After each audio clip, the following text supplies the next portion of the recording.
Dans l'article qu'il vous consacre, dans l'ouvrage collectif La France sous Vichy, Henri Rousseau s'en prend au masochisme des historiens pour qui Pétain et Vichy sont les responsables des malheurs de la France entre 40 et 44 et ont tendance à évacuer la responsabilité centrale, après tout, du régime nazi. Où vous situez-vous dans ce débat? Bien, au début, quand mon premier livre est sorti en 1972, et les autres ouvrages qui ont fait suite relativement tôt, nous nous retrouvions en face d'une orthodoxie bien enracinée, selon laquelle c'était les Allemands qui avaient tout fait. Il y a un Allemand sous chaque lit, il y a un Allemand derrière chaque arbre. Et toutes les mesures de Vichy étaient le résultat de diktats allemands. Et nous avons dû combattre cette orthodoxie, et nous sommes allés peut-être un petit peu trop loin. C'est-à-dire nous avons sous-entendu la présence des Allemands sans donner une attention exagérée à cela, parce que c'était notre but de montrer l'indépendance, la quasi-indépendance, pour au moins la première année du régime de Vichy. Et nous avons dû souligner notre point de vue. Je crois que même dans nos écrits, il était évident que sans la défaite et sans l'occupation, tout cela n'aurait pas eu lieu. Il fallait le dire. Et on aurait pu le dire un peu plus haut. Aujourd'hui, je crois qu'il s'agit de trouver le bon équilibre. Et normalement, le livre récent le fait plus ou moins bien. Est-ce qu'on peut établir un parallèle, comme le font certains, entre le regard des nouveaux historiens dans les années 70 sur la période de Vichy et le retournement des jeunes générations allemandes demandant des comptes à leurs aînés? Je crois que la révolte des jeunes de 68 et des années juste après est un phénomène international, même mondial. Et dans presque tous les pays du monde, les jeunes, à ce moment-là, ont commencé à critiquer vivement leurs aînés. Ils ont demandé ce qu'ont fait leurs parents, leurs grands-parents, dans les moments critiques de l'histoire de chaque pays, aux États-Unis, au Japon, dans tous les pays européens. Donc, en Allemagne et en France, à peu près au même moment, les jeunes gens demandent des comptes de leurs parents. Je crois qu'il y a donc un mouvement international de contestation, et les jeunes gens sont conscients de cela. Ils écoutent les autres. Il y a eu des courants qui passent entre les jeunes Européens, les jeunes Américains, etc. Et tout cela a joué certainement un rôle dans la préparation d'un public prêt à accepter la nouvelle interprétation historique des années 70.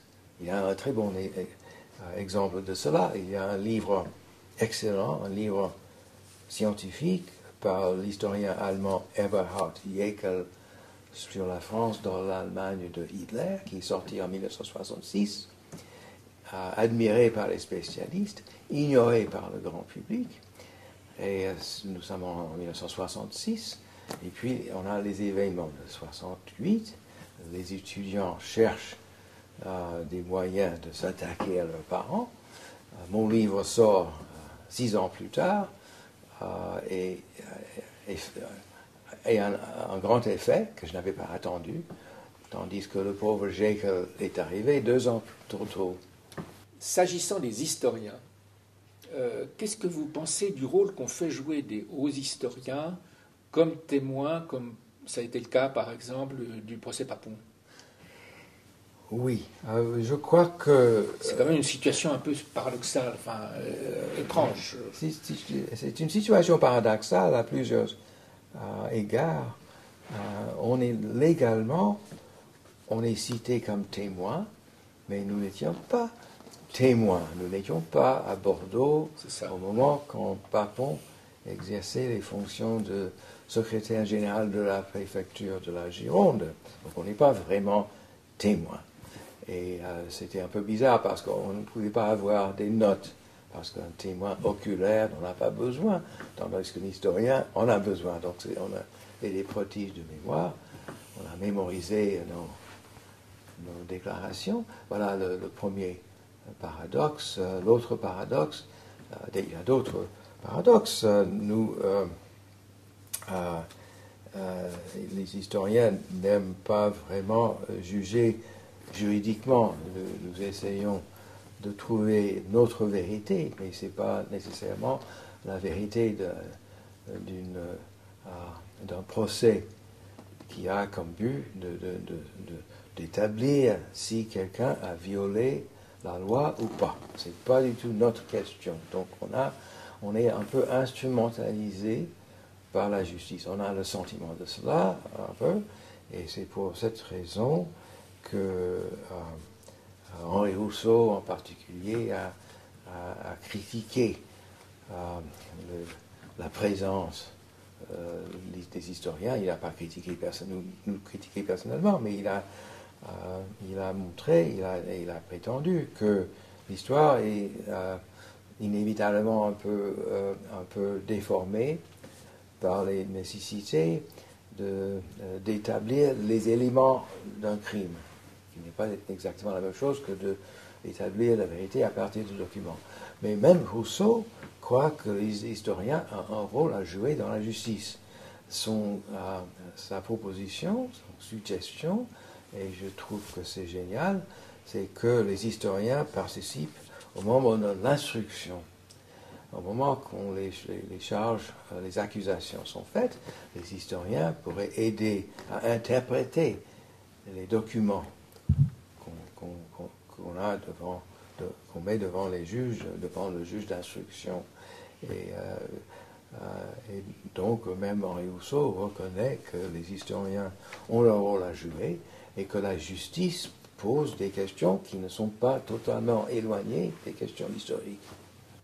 Que dites-vous des idées défendues par l'historien allemand Nolte s'agissant de la filiation qu'il y aurait entre le bolchevisme d'une part et les autres formes de totalitarisme en Europe? Oui, mais Ernst Nolte a écrit un livre qui est un monument, un livre important, un livre qui est respecté, le fascisme à son époque, dans son ère, dans son époque, qui traite simultanément les trois mouvements, l'action française, le fascisme italien et le national-socialisme allemand, qui montre ça, commence avec l'action française d'une façon incomplète et complétée par Mussolini, et puis porté encore plus loin par Hitler. C'est un grand livre, un livre qui a des points critiquables, mais c'est un grand livre. Plus tard, à mon avis, Ernst Nolte fait un dérive malheureux. Je crois qu'il se trompe quand il pense que les violences du nazisme sont en quelque sorte une réponse aux violences de Staline.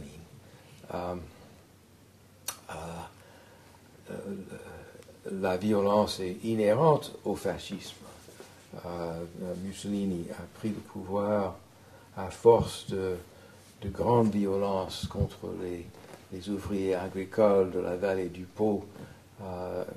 C'est surprenant, mais les fascistes italiens ont causé plus de morts que les nazis en prenant le pouvoir. Donc la violence était présente dans le fascisme dès le début. On est en 1920, 21, c'est 10 ans, 9 ans, 10 ans avant les famines en Ukraine, et c'est presque 20 ans avant la Grande Terreur. Donc je crois que c'est un argument qui ne tient pas historiquement. Hitler lui-même, les nazis sont violents bien avant la Grande Terreur. Et je crois que c'est une forme d'auto-justification qui n'est pas fondée historiquement. Et il a été critiqué très sévèrement pour cela, et je crois que c'était avec raison. Revenons au présent. Vous m'avez dit l'autre jour qu'au fond, la période actuelle, telle que la vivent les Français, vous ferait davantage penser aux années 30 qu'aux années 40. Est-ce que vous pourriez un peu développer cette idée? Oui, oui. Nous parlions entre nous des périodes qui pourraient être peut-être considérées comme comparables, ayant des similarités. Et j'ai réagi en disant que pour moi, les années 40 n'étaient pas comparables du tout, parce qu'il n'y a rien aujourd'hui qui correspond à la défaite et à l'occupation allemande. Il n'y a rien de cette envergure, de ce degré d'horreur dans nos situations, même s'il y a des difficultés aujourd'hui. Si on cherche une décennie qui montre des similarités avec l'époque présente, on pourrait regarder vers les années 30. Naturellement, il n'y a pas d'identité. Chaque décennie a son caractère propre, et la dépression économique des années 30 était beaucoup plus sévère que la récession qu'on vit maintenant. Il y avait un danger de guerre aux années 30 que nous n'avons pas à cette échelle maintenant. Nous avons un danger de petite guerre, mais pas de grande guerre entre les grandes puissances en ce moment. Mais il y a quand même des parallèles.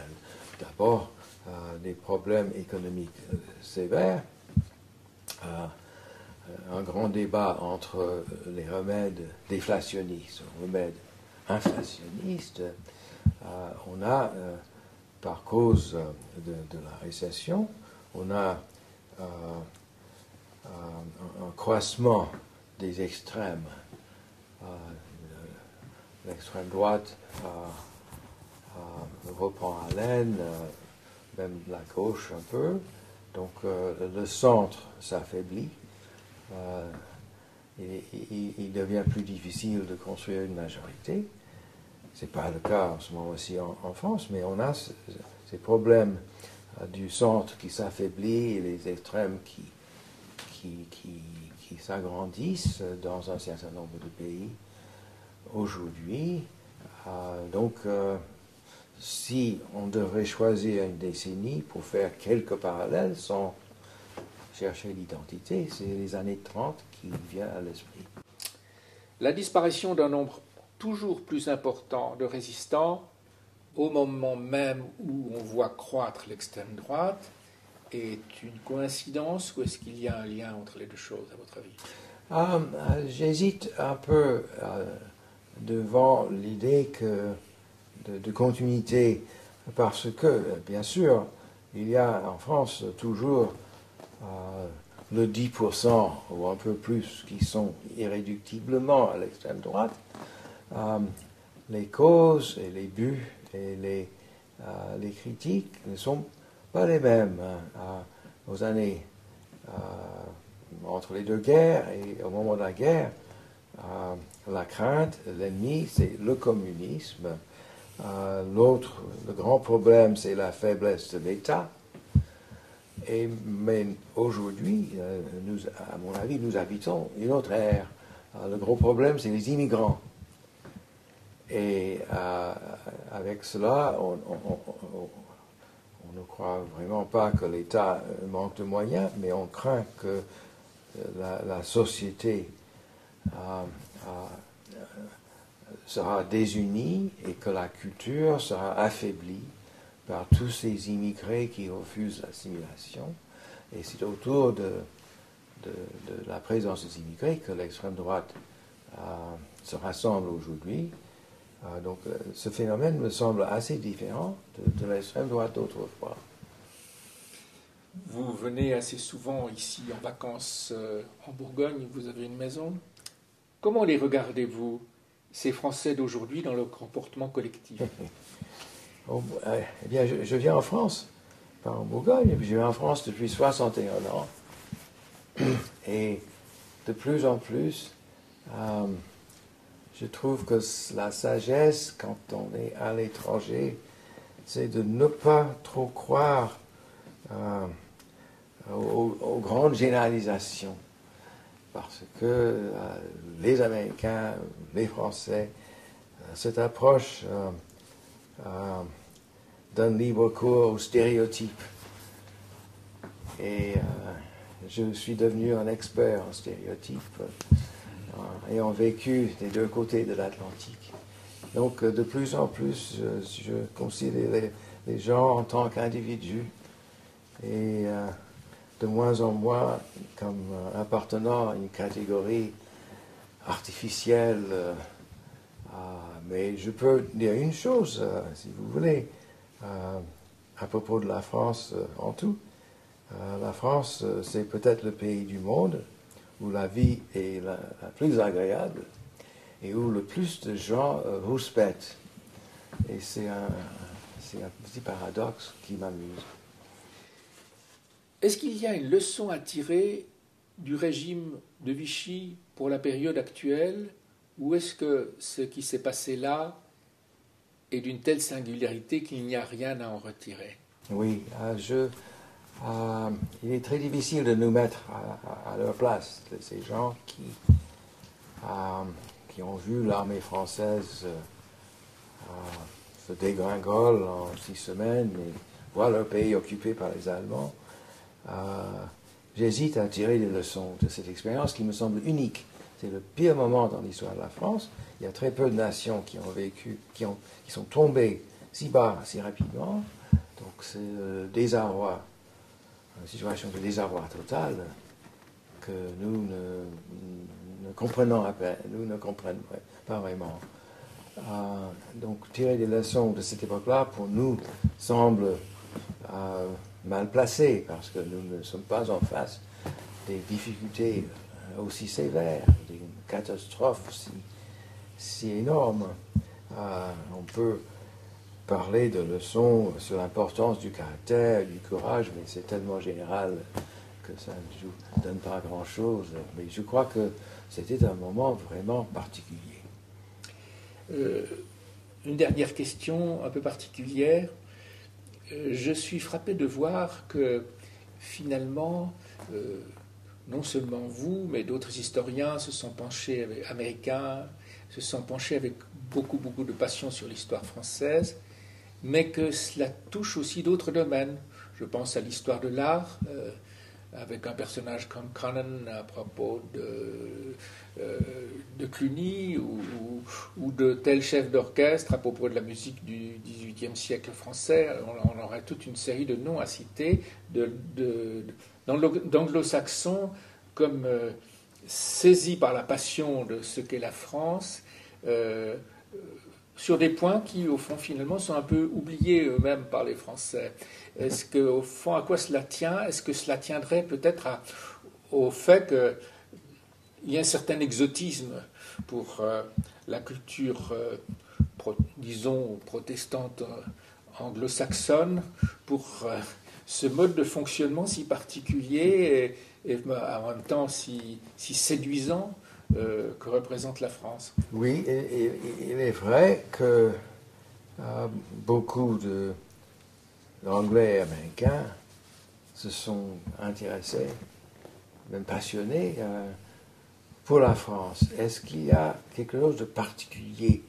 Parce qu'il y a aussi des Allemands qui viennent et qui s'intéressent vivement à la France. Il y a beaucoup plus d'Allemands qui parlent français que de Français qui parlent allemand, par exemple. Est-ce que c'est quelque chose de spécial pour les Américains, les Anglais? Pour les Américains, il y a certainement l'expérience des deux guerres. Les soldats sont arrivés en 1917. Ils sont simultanément scandalisés et fascinés. Les maisons closes, les bars, la vie. Et certainement, il y a la France est un pays de libération pour beaucoup d'Américains qui trouvent l'atmosphère de leur petite ville en Amérique profonde étouffante. Donc le nombre d'intellectuels qui viennent,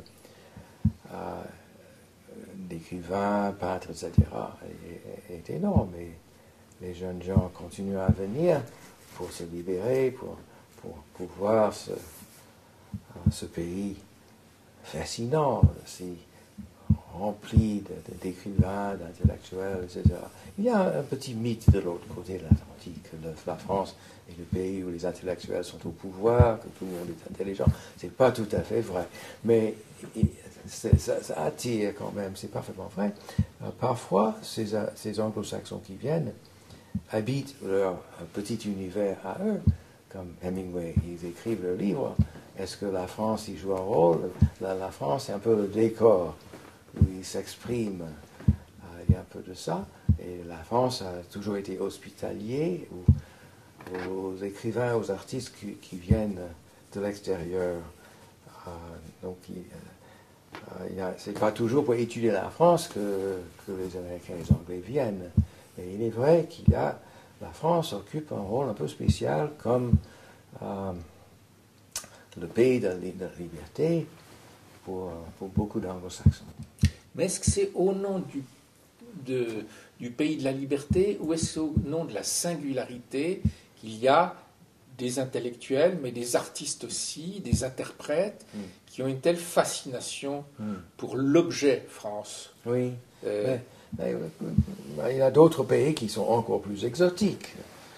Oui, mais la Chine. Oui, bien sûr. Mais il y a quand même une espèce de phénomène qui serait celui de gens qui sont intrigués par un comportement tellement différent du leur qu'ils essayent de le comprendre. Ou de le faire connaître aussi, parce que c'est aussi ça. Oui, mais je crois que si on cherche la différence, il y a beaucoup d'autres pays. Mais la France occupe ce rôle un peu particulier d'un pays où un écrivain peut s'exprimer, une jeune personne peut trouver sa personnalité.